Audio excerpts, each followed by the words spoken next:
inkuru ikomeje kugenda icicikana itavugwaho rumwe, ni inkuru irebana na Minisitiri w'Ububanyi n'Amahanga mu gihugu cya Repubulika Iharanira Demokarasi ya Kongo, ni Madame Kayikwamba Tereza. Uyu nguyu ni mu minsi mikeya ishize ubwo iri zina rya Tereza Kayikwamba ryari riri gusakara cyane ku mbuga nkoranyambaga, mu bitangazamakuru ndetse no mu biganiro by'abantu benshi muri Afurika yo hagati na Afurika y'Iburengerazuba. Uyu Tereza Kayikwamba akaba rero ari umugore ufite ijambo rikomeye cyane muri politike ya Repubulika Iharanira Demokarasi ya Kongo, akagaragara cyane no mu ruhame nk'umwe mu badiplomate bashyigikira Perezida Felix Tshisekedi, cyane cyane avugira igihugu cye cya Repubulika Iharanira Demokarasi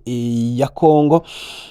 Na Perezida Felix Tshisekedi ubwe muri kano kanya ubungubu akaba ahanganye n'intambara y'urusaku yindi kandi y'amagambo arimo kumuvugwaho ko atwite. Ariko se kandi aha tukaba turi kwibaza ngo iyi nkuru koko kugira ngo igere kuri urwego iraba inkuru y'umuntu ku giti cye, cyangwa ni ikindi kibyihishe inyuma mu guharabika politike ya Repubulika Iharanira Demokarasi ya Kongo. Yes, tudatinze ni nyuma y'inama yabereye i Paris mu Bufaransa.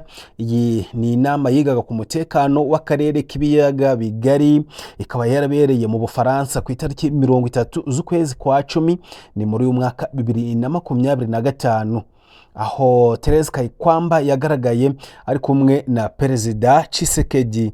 Muri ibyo biganiro, nyuma y'amasaha make gusa, imbuga nkoranyambaga zatangiye kuzana ndetse no gukwirakwiza amafoto n'amashusho yamugaragazaga nk'utwite. Hari rero abavuga ko uyu Madamu Kayikwamba Tereza Wagner atagombaga kwitabira iyo nama ngo kubera ibyo bihe arimo.